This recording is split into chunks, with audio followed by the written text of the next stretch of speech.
G'day folks, welcome back to another episode. Today we're looking at gold and silver again. Now the charts are showing gold consolidating, moving towards short positions, and silver is showing strong bullish movement at the moment, at least on a daily basis.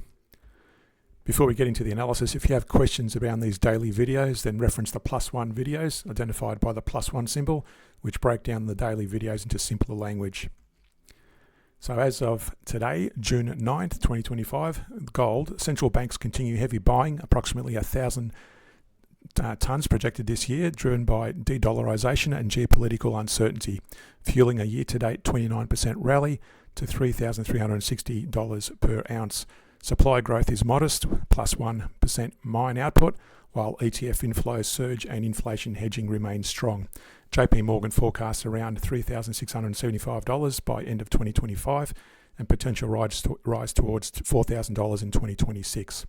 Silver, in its fifth straight structural deficit, supply-demand shortfall of about 120 to 150 million ounces, underpinned by booming industrial demand, solar, EVs, electronics, and limited by byproduct mine supply.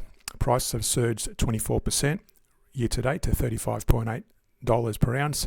Some analysts foresee a breakout towards $40 to $50 an ounce if ratio reverts to 100 to 1.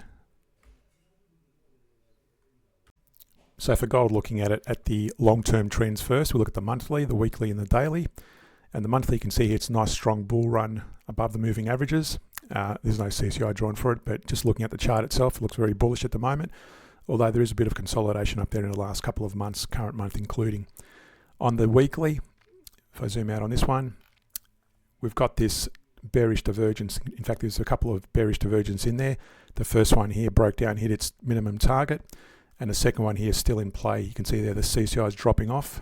Even though the price is consolidating, we may see a pullback towards this 23-38% range.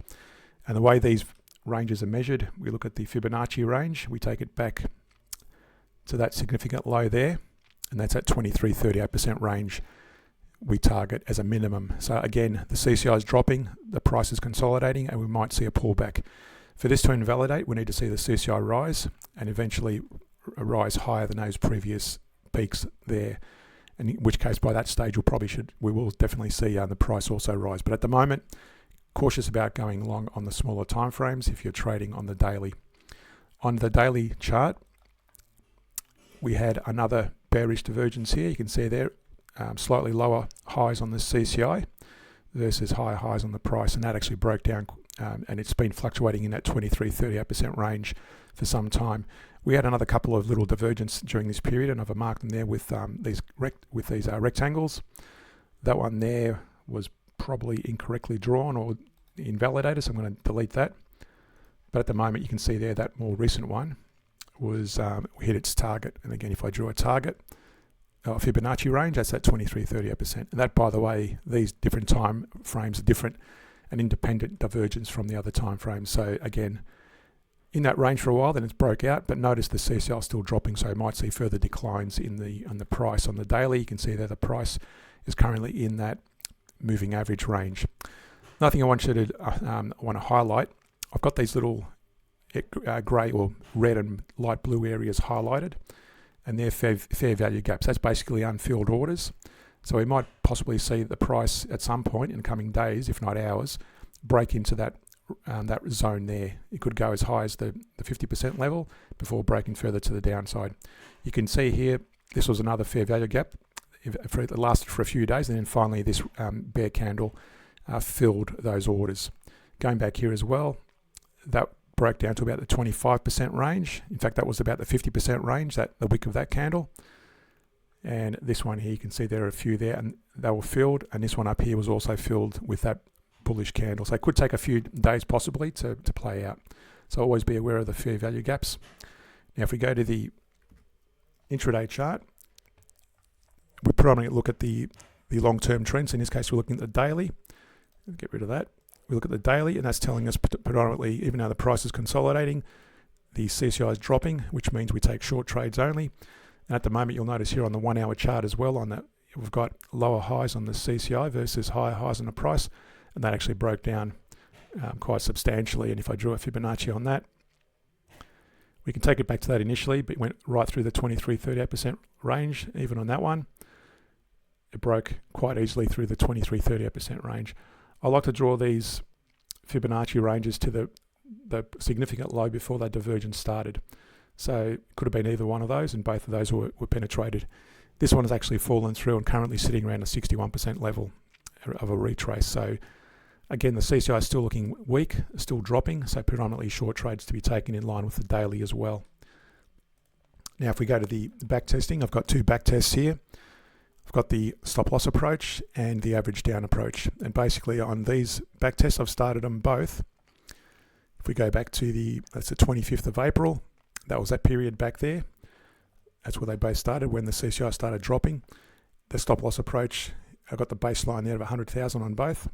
The stop loss approach pretty much fluctuated above and below, finally finishing up around about $440 today if you let it run through the whole period. The average down approach, had you let it run through the whole period, is generated about 16,100. Now, I'm not suggesting you let it run through the whole period. I'm letting you know that's how the back tests have worked. What you tend to do is, for example, when we started back here on the 25th of April, during this first period, you would have closed out your trades when that CCI broke into that moving average range on the daily. And that period there was around this area here. So you can see there the stop loss approach was about break even, and the average down approach generated about $1,600 thereabouts in trades. It dropped off a bit, but that's where you would have closed out. Then you would have continued further short trades when the CCI broke below, and yet that would have started short trades again from around this point here. So again, you always take the direction of the higher time frame to go long or short. Now, during that little rise into that CCI moving average range, you would not have taken long trades because you want to see that break higher than the moving averages of the band.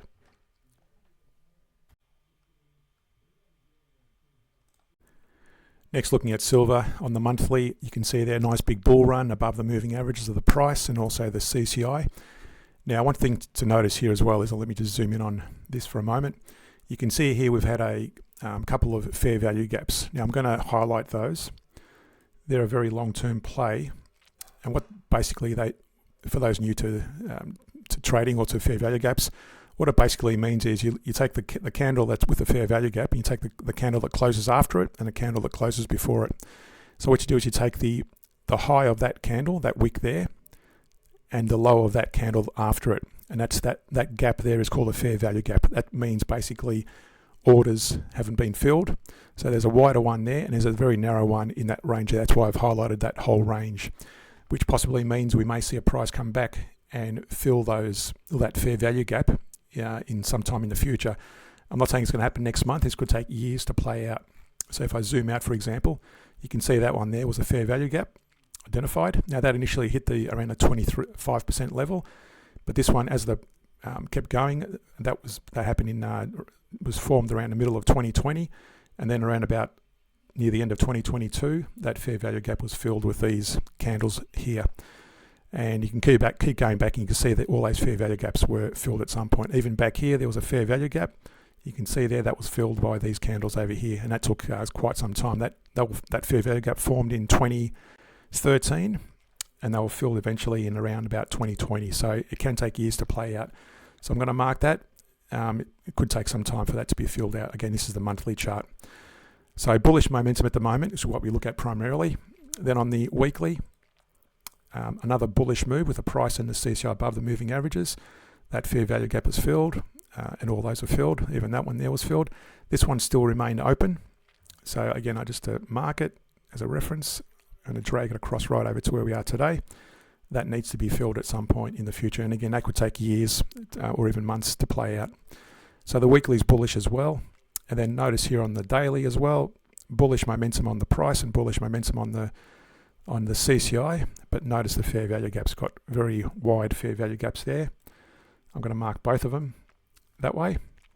So it very likely will break through that at some point, at the very least to around the 50% level, and very likely as well come down to this one at some point. Now, in support of this fair value gap on the daily being filled, the next thing I want you to look at is the intraday chart. And what you'll notice here is on the daily, the CCI is pulling back towards the moving average, which supports that fair value gap. But also notice on the hourly chart, we've got this bearish divergence.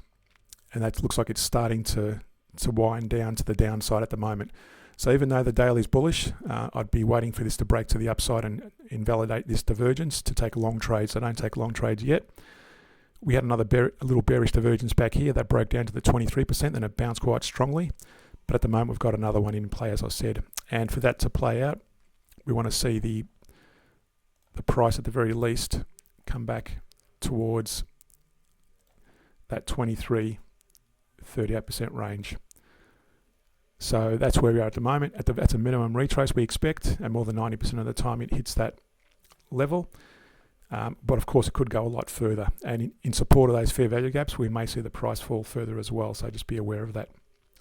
Now, in terms of back testing, we're going to back test long trades for silver. And what we look at the back test here, I've got them going back there to the 20th of May, and that's where the price and the CCI broke above the moving averages there. That's where both of these back tests start.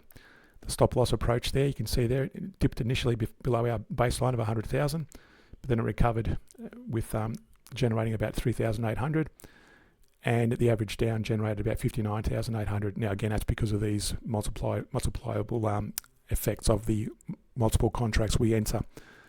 I'm not suggesting you let it run this way, because that can be very dangerous and you can actually wipe out your account doing that. So what we do, when we entered the trades back on the 20th of May there, you would have closed out your positions around the 27th of May, and that was around this period back here on the daily. This is how we're trading in the direction of the daily, so you would have closed out those positions around there on the hourly. Now there you can see on the stop loss approach, that was below our baseline. You're down about $700, but here on the average down approach, you were generating about 8,900. So again, be very careful. Always pay attention to the breaks below, especially on the daily, but also pay attention to any divergence you may see on the hourly as well. And during this period, the CCI is moving in line with the price, so you let it run. But here, for example, you should be not in any of those trades at the moment, even though the price is above the moving averages on the daily. Don't enter it. Now, you should not be in any trades because they would have closed out. But as well, pay attention and respect these bearish divergences. We're going to most likely see the price break to the downside. So if you're new to trading, we're now including a video series, Pete's Investing Plus One, as part of the Pete's Investing channel. The Plus One videos are a dumbed down version of our strategies and give you a better insight into our analysis and help you follow our daily videos. If you enjoy the content, subscribe at least on a free trial to my Patreon page, where I publish weekly bullish shares across various regions of the world's markets. Thanks, and talk to you in our next video.